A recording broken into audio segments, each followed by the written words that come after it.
S3-mu wis rampung terus, ah? Aduh, belum, Pak. Oh, belum. Iya, tak tinggal ini terus toh. Tanggapan terus ya. Iya, ya mulai sekarang baru mau serius aku. Oh, iya. Aku anggar metu wungkusan ngene kacau aku. Metu apa? Metu wungkusan. Weh, jan. Dari Mas Teguh ki luar biasa ya. Kopen. Kopen tenan ngene ora kober luwe. Terima kasih, terima kasih. Terus Cik nganti sakjane penjenengan Cik melek, Cik tirakat, Cik mirsani Mas Teguh. Alhamdulillah, matur nuwun Mas Teguh. Heeh. Dikancani. Iya, heeh. Apa to Mas? Lakune wong Jawa ki lek ngur loro to siji melek karo loro poso, gitu. Poso. Saya dina-dina sing apik, dina-dina pas tasukaran kaya ngene iki dilek nganti selesai nganti rampung. Wah, kuwi dadi topo beratane. Betul. Nggih. Wis pokoke laku sing paling top marko top kuwi melek. Iya. Ana tembunge kae kembangke aja turu sore kaki. Ana dewa nganglang jagat. Heeh. Nah, kuwi kon nembangne Elisa. Oh ya, oke. Ya. Nah, iya. Aku mau cara Yogya, saiki kowe cara Semarangan. Ya. Aja turu sore kaki. Ayo. Ya. Aja turu sore kaki pikun. Ayo. Nah, Elisa Urcarus Alaso gini sudah S3-mu wis rampung terus, ah? Aduh, belum, Pak. Oh, belum. Iya, tak tinggal ini terus toh. Tanggapan terus ya. Iya, ya mulai sekarang baru mau serius aku. Oh, iya. Udah mau dapat SP soalnya. Iki jujur. Apa? Cah wedok ki anggar diumbar ngoyak ngelmu terus. Iya, iya. Aslinya ya. Engko S3 wis S4 dheweke. Apa enak S4? Lho nganti pilek kok. Ya, doanya aja Pak. Moga-moga selesai lah. Ya, Jangan sampai selesai. pedot. Nah, engko gek syukuran motong tumpeng sah. Oh, siap. Oh. Iki anakku wis mes sekolah meneh. Oh ya. Wis Oke. spesialis anak ini sup spesialis anak. Sup spesialis Jadi, anak. Lek wis spesialis anak kudune spesialis orang tua ngono lho Mas. Oh, spesialis. Kah. Iya, Ya wis saiki Semarangan. Iya, tukeran ya Pak De. Ya. Ini Pak De coro Jogja. Tukeran gelem tukaran ayo. Coro tukaran. Mumpung ya iki lah sasi-sasi ngene iki ya rada longgar to, Sa. Iya, longgar Pak Rada Kangkong. longgar. Heeh, enek lho kancane dhewe November iki blas ora tanggapan enek. Onten. Lha kuwi lho wong ngene sandingmu. Aku ada. Ono ta? Jangan salah. Oh iya. Ada. Ada ya? Aku tanggapan ono, kontrak rutin ono. Oh iya ning TVRI Semarang ya. Mayan iso. Panggah mangan. Iso go royal. Iya, mangga. Aja turu sore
Aku tadi membahas sesuatu loh Pak Kangko. Apa?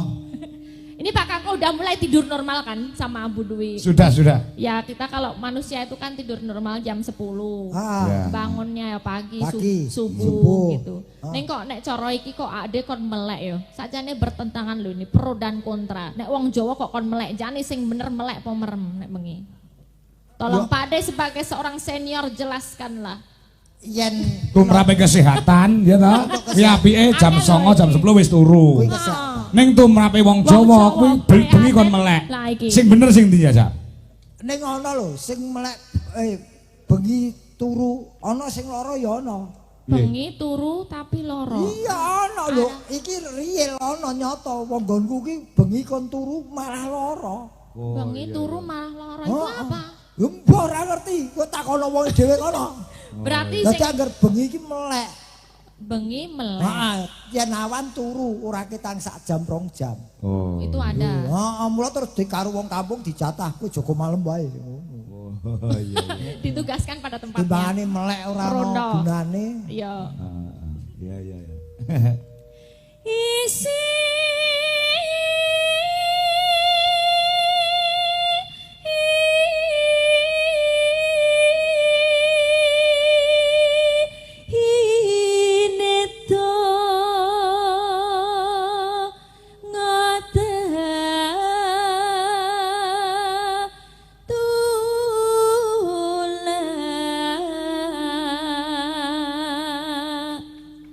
sandang kelawan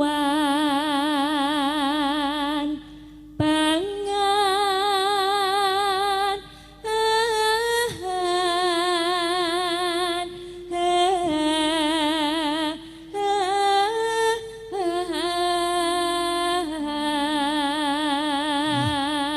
Mbak Asmaradana Semarangan iki versine werna-werna lho. Ah? Iki ana sing versi iki lak ngaluk-aluk.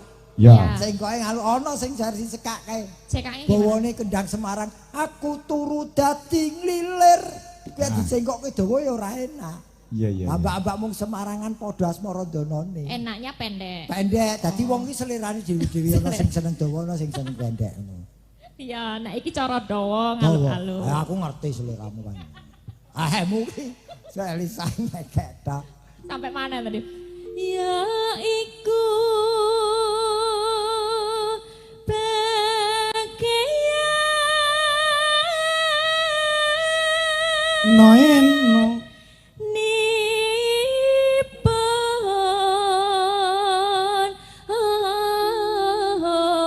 nipun wong melek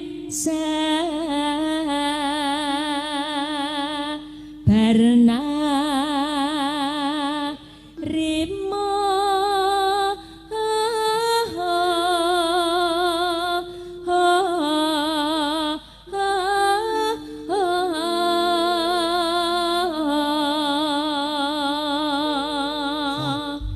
Aku request entuk ora? Request apa Pak Dik? Tibone Semarangan. Iya, Terus tibone diyugjake.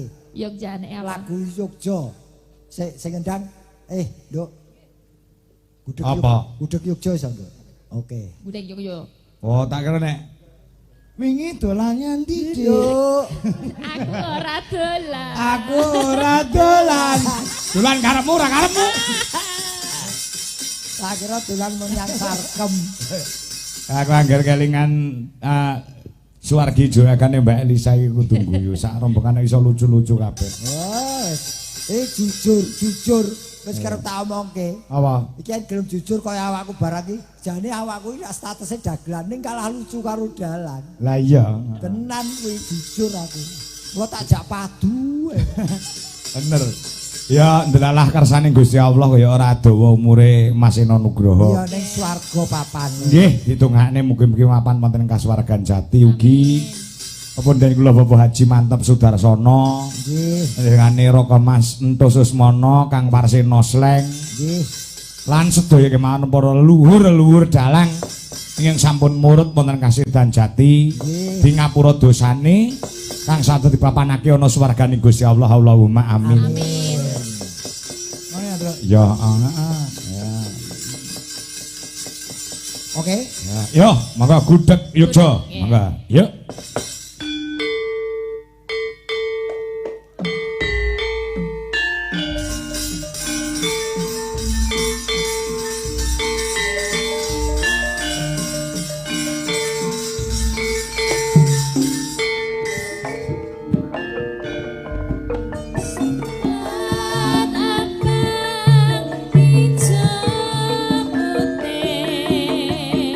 Seklat bumbu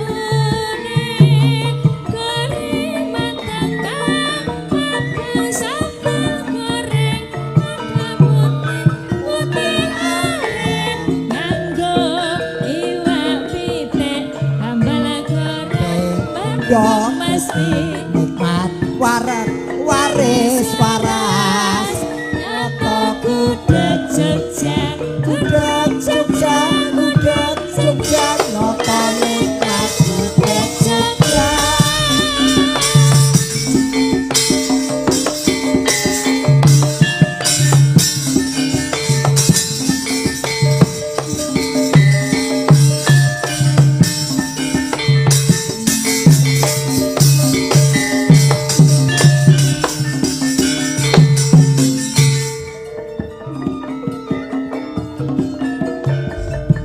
Coklat abang ijo putih sekat bukete gori mateng kang abang sambel goreng ijo kubis putih aren nganggo iwak pitik tahu tempe endok mesti nikmat waris waras nyoto gudeg Jogja gudeg Jogja nyoto nikmat gudeg Jogja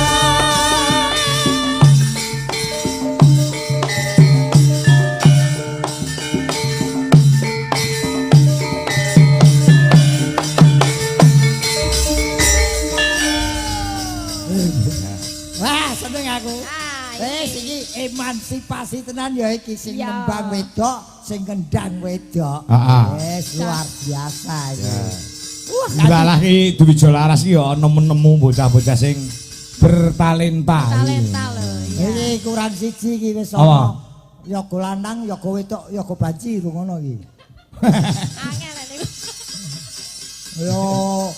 yo dadi dikompliti Nek sinden soalnya.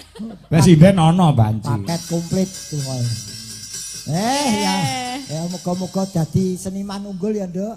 Wes. Luar biasa. Wong hebat lho, wong wedok iso ngereh sakmene akeh iki. Ya. Iki manut Pimpinan kowe ya. ora mbok suwoke sewengi nabut terus modar kabeh iki.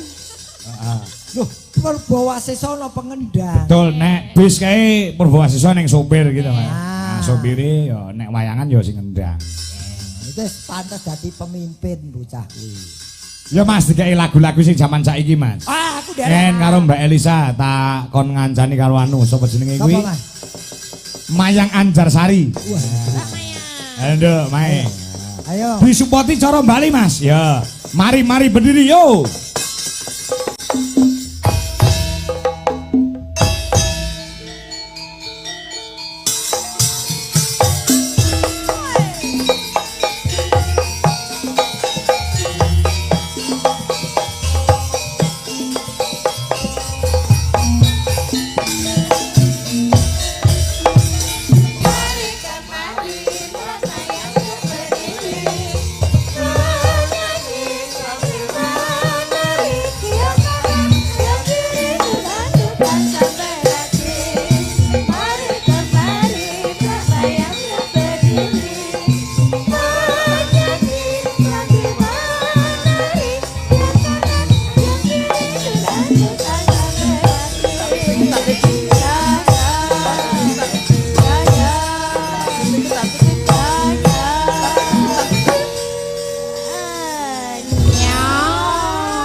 Menika ada salam Mas Gareng. Nggih. Asli piyai nggonilan ning mapane wonten ing Samarinda Kalimantan Timur. Wah, luar biasa nggih. Menika mbok menawi monitor lumantar live streaming Mbak Elisa karo Mayang. Nggih, nggih. Nuwun sewu Mas Kangkon nyuwun lagon Kitir Sumilir. Katur warga nggonilan Pak Lurah Om Yoyok sebagai pangarsa. Leres. Tembang kenangan. Ayo I love nggonilan. Nggih. Saking kula Jambul Moro Dipan Nggonilan. Nggih. Nun saking Mas Jambul. Wilujeng Amba Warsa dhumateng Ki Anom Surat Ki Anom Dwijo Kangko. Semoga sehat selalu nggih. Lah iki tulisane Ki Anom tok. Ah, ora agar kowe bali kalah kacau pokoke pikirane. Menika kula lep saking Samarinda Kalimantan Timur. Kula nggih warga Nggonilan matur sembah nuwun. Nah, sing disuwun Kitir Sumilir Mbak Elisa kelawan Mayang. Ha iki. Nggih. Sendika dawuh. Nggih uga menika saiki Mas Joko pilang kenceng Madiun ugi tasih monitor ngebiar Mas Kangkok. Ning aku njaluk digarap rong irama dangdut karo Samboyo. Cocok iki cocok. Ya. Coba kaya apa tanpa bawa untuk menyingkat waktu. Aja nganti padang-padang lho kuwi tokone selak buka sesuk-esuk. Ya heeh. Ngono. Ya. Monggo Mas, pun garap. Ya, Kidul Sumilir dangdut plus Samboyo Putra. Yuk.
Ayo joget yang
Piye Mas Gareng komplit to, cacah DLI. Ora iki sing trompet iki lho, mau ora gelem trompet bareng kancane mandeg ora gelem mandeg dhewe.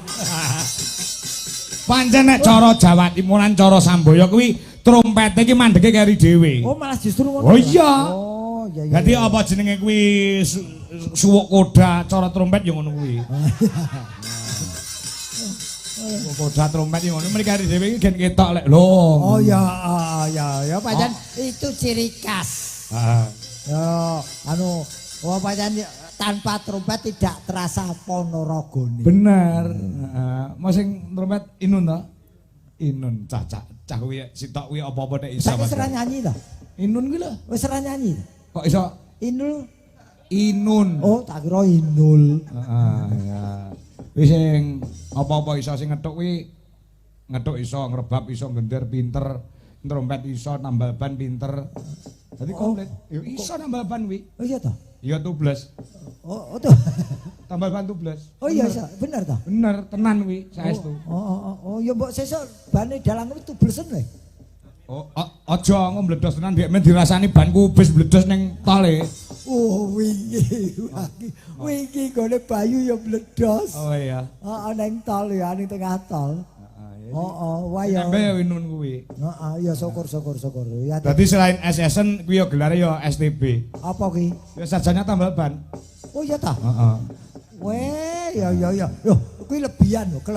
Kelebihan piye? Oh yo, ora saben wong iso nambah lho, Mas. Oh iya bener. Sapa ngerti rezekine ya mergo ban tubles kuwi. Oh iya. Oh. Dongake wae akeh ban bledos lho. Sing sing ngadeg telu ana Buduwi, ana Retno, ana Wiwi Irnawati. Ya. Ya. Ki mangke sore lak metu lagu Banyong Wenan. Ya. Oke, cah telu yo blas wong nyanyi kabeh. Ayo, ya. Banyuwangen, Nduk, Banyuwangen genti kendange Banyuwangen. Ya, kendange apa-apa iso kok. Heeh.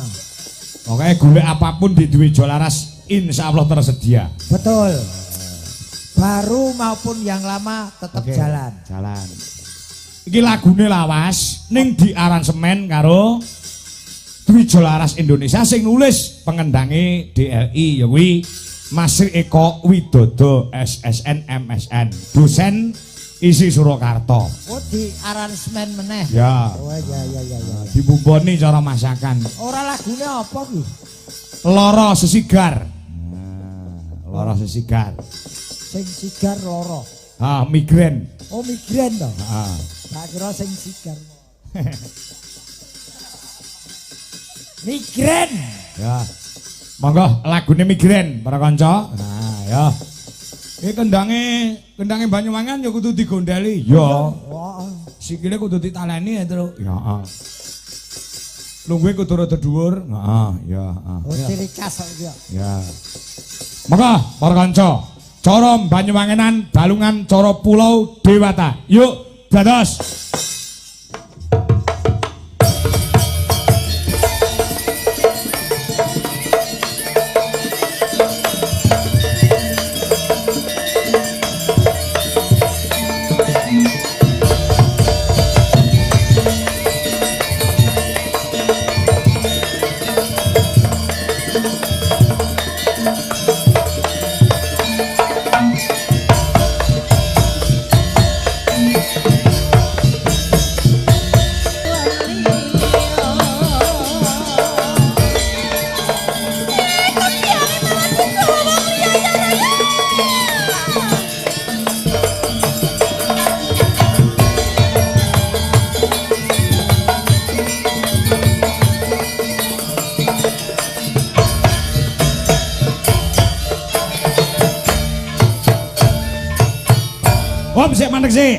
Mandek sik. Nah, iki ana sing telepon aku, iki lagu iki diaturke kanggo Tombo Kesel lan kanca melek. Sapa, Tru? Sing ngulat-ulati wayangku Kurawa 100 ya kuwi Lik Mentong. Nah, sing ana ing Sragen iki wayangku Kurawa komplit 100 diulat-ulati raine diraupi ben supaya bergas. Lik Mentong semangat. Tur ngono kuwi ya dibayar ra gelem. Heeh, iya. Aku bayare mau diroyalke tok, Tru. Lah iya. Makasih Mas Mentong karo Anulik Mentong karo Mas Diki Channel. Ah. Wes, tak aturke iki lagune. Heeh. Ya. Yuk, lanjut. Nanong.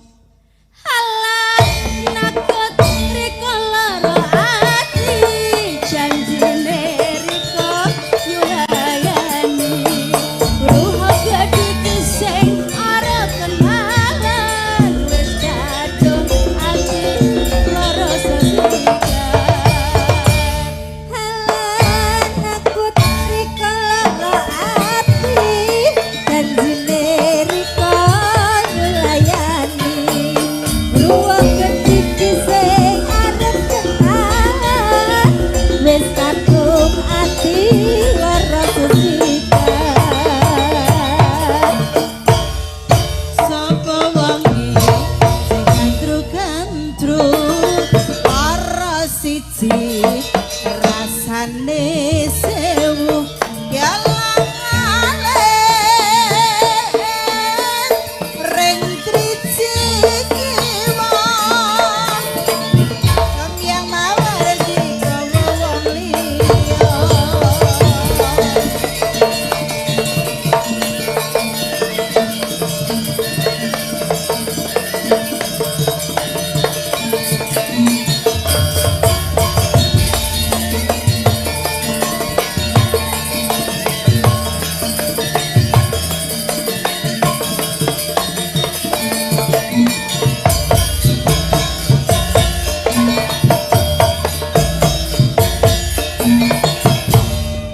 waktu kembali lawar mekar bareng Yati sanggar cinta suci hang sing kabalas kaya-kaya ati loro sesikan sapa wonge sing kantru-kantru lara siji rasane sewu cinta suci ring triji kiwa tong yang mawar digawa wong liya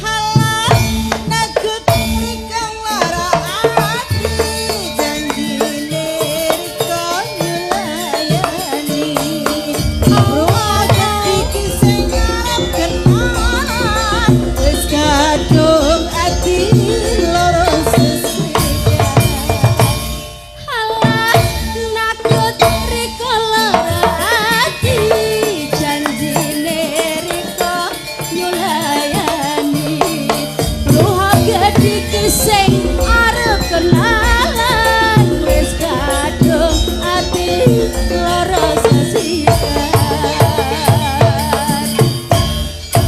sapa wonge sing kantru-kantru lara siji rasane sewu kelantene ring triji kiwa tong yang mawar digawa wong liya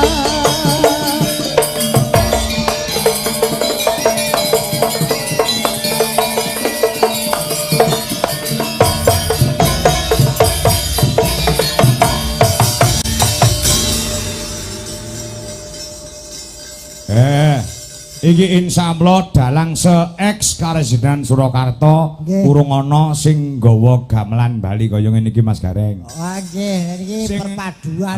Perpaduan. Dan Dadi- ini mencerminkan budaya itu pemersatu bangsa ya di sini ini. Ada Banyuwangi, ada Banyuwangi, ono Bali, ono Jawane, wis Ah, iya. semua unsur masuk iki. Lah iya. Iki kari nambah ki isuk ngetoke musik dek-dek ngono, Mas. Apa? Musik dedek apa? Dek-dek iki ngau kentongan ngono kalu. Tok tok tek tok tok kung tok. Wah, yen dilatih yo apik tenan. Iya, Notasine. Jadi bukan namanya merusak, iki ora ning iki penambahan untuk bumbu-bumbu pagelaran supaya iki lho Indonesia mempunyai ragam budaya yang dipersatukan oleh NKRI. Ya. Kreasi tanpa meninggalkan seni. Ana sing duwe gamelan Bali terus. Apa? Ning dudu Wonogiri, dudu Solo, dudu karyangane arep Ngendi? Ngayu Jakarta malah enek sing duwe. Wow, Oh, iya, sapa? Anek Sapa? Ki Utara, Oh. Ki Utara dengan grupnya Kecubung Rapate Sakti. Oh, ngono iya. Nek kae wesi, Gong. Masa Iya. Oh, wis ya lumayan. Wesi ya apik. Pokoke Ki Utara Prasangka Seto kuwi yo duwe kuwi gamelane kuwi. Heeh. Pancen lek nggowo ngene iki ya butuh ragat Mas Gareng. Selain membelinya juga mahal, ngontrak kuwi mesti nganti kebak kae. Ning sing luwih penting panggarape, komplito musike yen sing garap ora iso ya ora apik. Betul, laras niki. Mula ya tujune ngelmuku wis do tak sok ning bocah-bocah. Wah, tok sok. Sok Nanti kono kentekan ya. sok glogok. Nggih. Mugi-mugi saged menghibur masyarakat wonten Bunilan nggih Mas Gareng.